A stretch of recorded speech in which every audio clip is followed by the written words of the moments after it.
শিক্ষার্থীরা শুভ সকাল। আজকের অনলাইন ক্লাস কার্যক্রমে তোমাদের স্বাগতম। আজকের ক্লাস পরিচালনায় আছি আমি হোসনে আরা, প্রভাষক ব্যবস্থাপনা বিভাগ, সুনামগঞ্জ সরকারি কলেজ, সুনামগঞ্জ। আমি তোমাদের গত ক্লাসে যৌথ মূলধনী ব্যবসায় সম্পর্কে পড়িয়েছিলাম। যৌথ মূলধনী ব্যবসায়ের সংজ্ঞা, গঠন প্রণালী পড়ানো হয়েছে। তো আজকের আলোচ্য বিষয় হচ্ছে স্মারকলিপি, স্মারকলিপির ধারা, স্মারকলিপি কীভাবে পরিবর্তন করা যায়, পরিমেল নিয়মাবলী এবং পরিমেল নিয়মাবলীর বিষয়বস্তু। তোমরা জানো কোম্পানি সংগঠনের ক্ষেত্রে স্মারকলিপি আর পরিমেল নিয়মাবলী এই দুইটা হচ্ছে গুরুত্বপূর্ণ দলিল। তো আজকে আমরা এই বিষয়গুলো আলোচনা করব। প্রথমে আসো স্মারকলিপি। স্মারকলিপির অনেকগুলো নাম আছে। স্মারকলিপিকে সংঘ স্মারক বলা যায়, পরিমেল বন্ধ বলা যায়। মূলত স্মারকলিপি হচ্ছে কোম্পানির একটা দলিল, যেটাকে সনদ বা সংবিধানও বলা যায়। এতে কোম্পানির নাম, ঠিকানা, উদ্দেশ্য, মূলধন, দায় ও সম্মতির বিষয় সংক্ষেপে লেখা থাকে। একটা কোম্পানির কার্যক্ষেত্র কী হবে বা এর ক্ষমতার সীমাটা কী পরিমাণ হবে সেটা মূলত স্মারকলিপি দেখে বোঝা যায়। এতে অন্তর্ভুক্ত নেই এমন কোনো কাজ কোম্পানি আসলে সম্পাদন করতে পারে না। যদি এমন হয় যে স্মারকলিপিতে লিপিবদ্ধ নাই কিন্তু সে কাজটা করা হয়েছে, তাহলে এটা ক্ষমতা বহির্ভূত কাজ হিসেবে গণ্য হবে, যা আইনত বহাল করা যায় না। তো আইন অনুযায়ী স্মারকলিপি হচ্ছে একটা প্রকাশ্য দলিল। ফলে এর সাথে যারা সম্পৃক্ত থাকবে সবাই এর বিষয়বস্তু সম্পর্কে সবার অবগত রয়েছে বলে আসলে ধরা হবে। তো কোম্পানির ক্ষেত্রে তোমরা জানো যে কোম্পানি নিবন্ধনের ক্ষেত্রে প্রাইভেট লিমিটেড কোম্পানির বেলায় কমপক্ষে 2 জন আর পাবলিক লিমিটেড কোম্পানির বেলায় কমপক্ষে 7 জন উদ্যোক্তা থাকেন বা সদস্য থাকেন। তাদের কর্তৃক এরূপ দলিল স্বাক্ষরযুক্ত করে নিবন্ধকের নিকট জমা দিতে হয়। তো আইনের ধারা অনুযায়ী আসলে স্মারকলিপি সংশোধন বা পরিবর্তনও করা যায়, তবে এই কাজগুলো করা অনেক আনুষ্ঠানিকতাপূর্ণ ও কষ্টসাধ্য। তাই যখন এরূপ দলিল তৈরি করা হয় তখন বর্তমান ও ভবিষ্যতের প্রয়োজন সামনে রেখে ভুলভ্রান্তির বিষয়ে যথেষ্ট সতর্ক থেকেই স্মারকলিপি তৈরি করা হয়। এখন আসো স্মারকলিপির বিষয়বস্তু। তো এখানে 6টা বিষয়বস্তু তোমরা দেখতে পাচ্ছ। স্মারকলিপি মূলত 1994 সালের কোম্পানি আইনের 6 ধারায় এর বিষয়বস্তুগুলো লিপিবদ্ধ হয়েছে। তো প্রথমে দেখো নামধারা, নেম ক্লোজ, যেটা আসলে কোম্পানির স্মারকলিপির যে ধারায় কোম্পানির নাম লেখা থাকে সেটাই হচ্ছে নামধারা। তোমরা জানো যে যেহেতু কোম্পানি সংগঠন সীমাবদ্ধ দায় সম্পন্ন, তাই এক্ষেত্রে নামের শেষে অবশ্যই লিমিটেড শব্দের উল্লেখ থাকতে হয়। এছাড়াও কিছু বিধিনিষেধ রয়েছে, যেমন প্রচলিত কোনো কোম্পানির নাম বা এর সাথে সাদৃশ্যপূর্ণ কোনো নাম আসলে রাখা যায় না। আবার সরকারি গেজেট প্রজ্ঞাপনের দ্বারা যদি কোনো নাম নিষিদ্ধ করা হয়, তো এই নামটাও কোম্পানির ক্ষেত্রে গ্রহণযোগ্য নয়।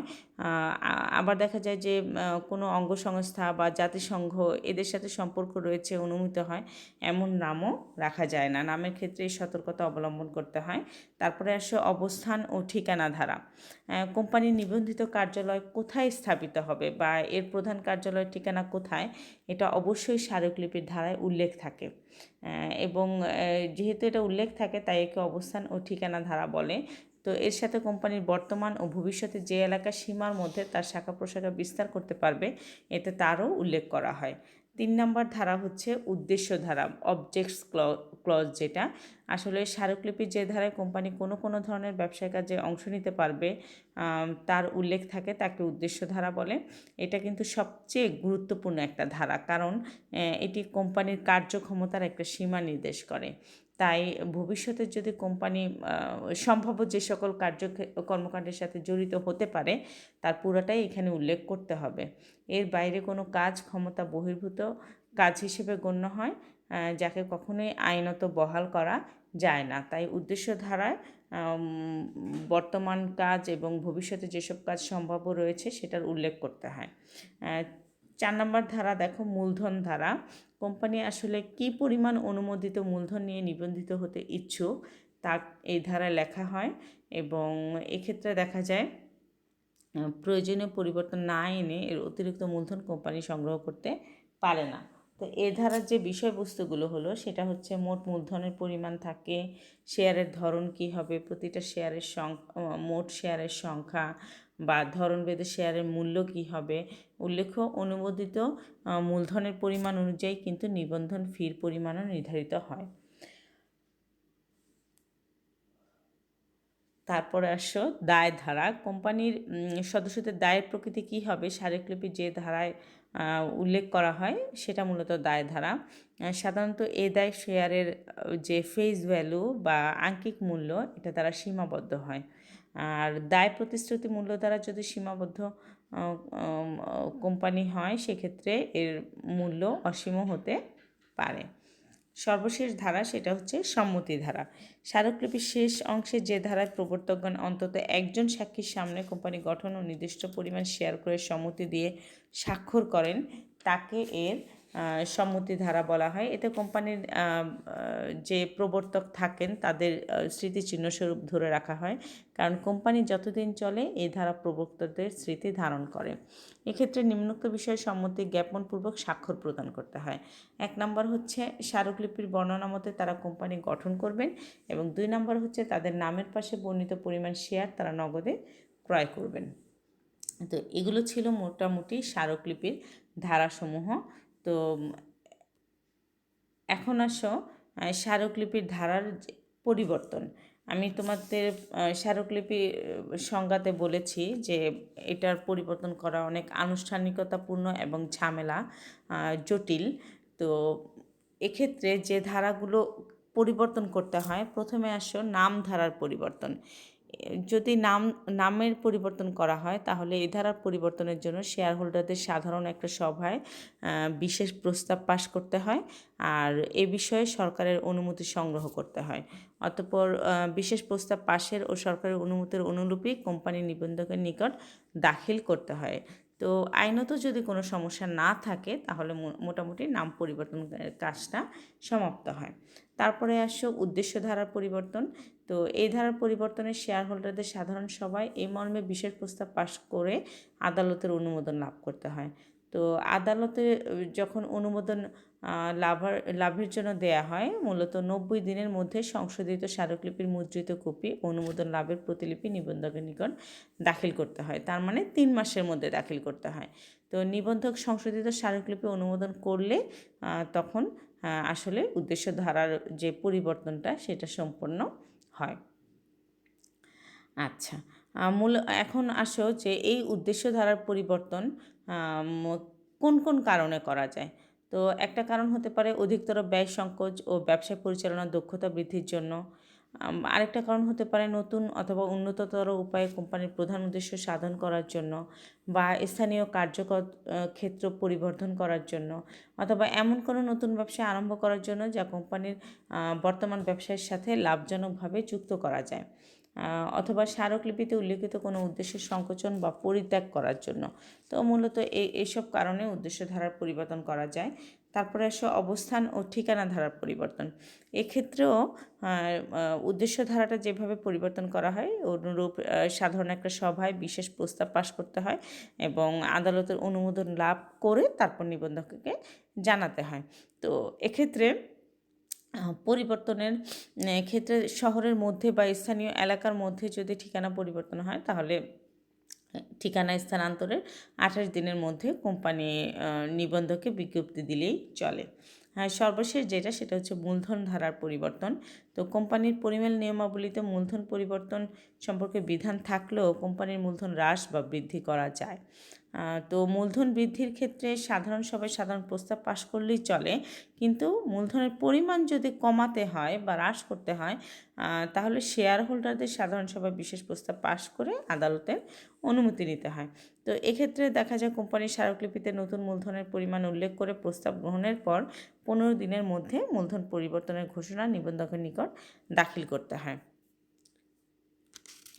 আচ্ছা, এই মূলধনের ক্ষেত্রে নতুন শেয়ার বিলি করা যায়, বর্তমান শেয়ারের মূল্যমান বৃদ্ধি করা যায়, বা শেয়ারগুলো পুনরায় বিভক্ত করে অল্প মূল্যের শেয়ারে পরিবর্তন করা যায়। তো এই হচ্ছে মোটামুটি স্মারকলিপি পরিবর্তনের বিষয়বস্তু। তারপরে আসো কোম্পানির আরেকটা গুরুত্বপূর্ণ দলিল হচ্ছে পরিমেল নিয়মাবলী। সাধারণত কোম্পানির যে অভ্যন্তরীণ পরিচালনা সংক্রান্ত নিয়ম নীতির দলিলটাই হচ্ছে পরিমেল নিয়মাবলী। একে অনেক সময় সঙ্গবিধি বলা হয়। এটা কোম্পানির সবচেয়ে গুরুত্বপূর্ণ দ্বিতীয় গুরুত্বপূর্ণ দলিল।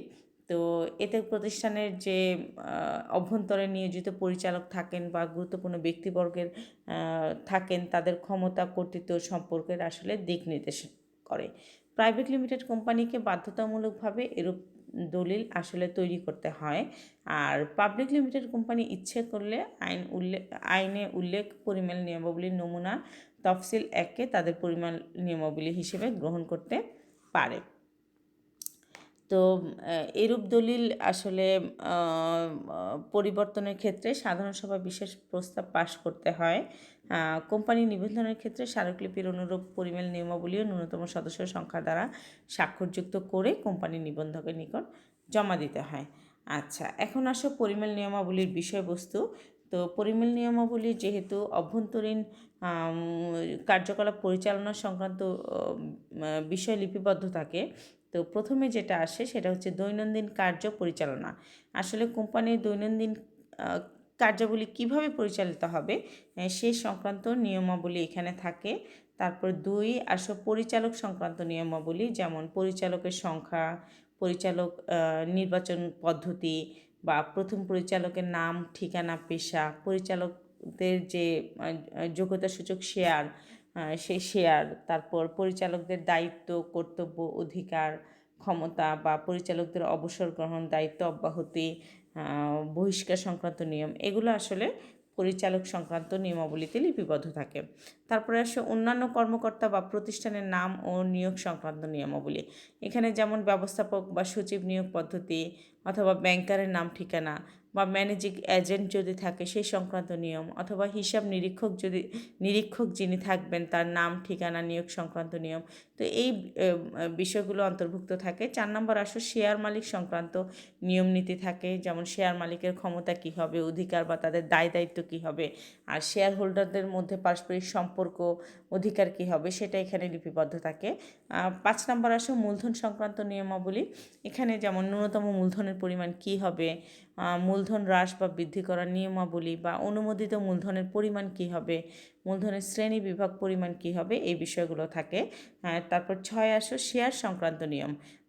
এখানে মোট শেয়ারের সংখ্যা, শ্রেণী বিভাগ, প্রতিটা শেয়ারের মূল্য, শেয়ার তলবের নিয়ম বা শেয়ার হস্তান্তর সংক্রান্ত নিয়ম, শেয়ারের পূর্বশর্ত, শেয়ার বাজেয়াপ্ত করার নিয়ম, এই পদ্ধতিগুলো এখানে উল্লেখ থাকে। তারপর 7 নম্বর আসো সভা সংক্রান্ত নিয়ম। এখানে বিভিন্ন ধরনের সভা আহ্বান পদ্ধতি, সভায় ভোট গ্রহণ পদ্ধতি বা বিভিন্ন ধরনের সভায় কোরাম সংক্রান্ত নিয়ম পদ্ধতি, এগুলো উল্লেখ থাকে। 8 নম্বর আসো হিসাব রক্ষণ ও নিরীক্ষা, মানে হিসাব কিভাবে বা কোন পদ্ধতিতে রাখা হবে, এই নিরীক্ষণ পদ্ধতি কী, এই বিষয়গুলো উল্লেখ থাকে। 9 নম্বর আসলে লভ্যাংশ সংক্রান্ত বিভিন্ন নিয়ম থাকে, যেমন লভ্যাংশ ঘোষণা পদ্ধতি, মুনাফার অংশকে মূলধনে পরিণত করার নিয়ম বা মুনাফা মূলধন তহবিলে স্থানান্তর সংক্রান্ত নিয়ম ইত্যাদি। 10 নম্বর কোম্পানির ঋণ গ্রহণের ক্ষমতা। 11 আছে কোম্পানির সিলমোহর সংরক্ষণ ও তার ব্যবহার পদ্ধতি। তারপরে আসে কোম্পানির বিলোপ সাধন সংক্রান্ত নিয়ম, মানে বিলোপ সাধন কী পদ্ধতি কী হবে, বা কোম্পানি অবসানের পর দায় দায়িত্ব, সম্পত্তি, এগুলো নিষ্পত্তি পদ্ধতি। তারপর সর্বশেষ যে বিষয়টা আসে সেটা হচ্ছে তহবিল সৃষ্টি ও তার ব্যবহার পদ্ধতি, মানে কোনো পাবলিক লিমিটেড কোম্পানির ক্ষেত্রে উপরোক্ত সকল বিষয় পরিমেল নিয়মাবলীতে অন্তর্ভুক্ত করা হলেও প্রাইভেট লিমিটেড কোম্পানির ক্ষেত্রে সকল বিষয় অপরিহার্য বা সংশ্লিষ্ট মনে করা হয় না। তথাপি যেহেতু পরিমেল নিয়মাবলীর বিষয়বস্তু সুস্পষ্ট বর্ণনা প্রদান করে, তাই প্রয়োজনীয় সকল বিষয় এতে অন্তর্ভুক্ত হওয়া উচিত। তো আগামী ক্লাসে আমি তোমাদের বিবরণপত্র এবং কোম্পানির যে অন্যান্য নিবন্ধনপত্র, শেয়ার, এসব নিয়ে আলোচনা করব। ততদিন পর্যন্ত তোমরা ভালো থাকবে। আজকের ক্লাস মনোযোগ দিয়ে শোনার জন্য তোমাদের ধন্যবাদ।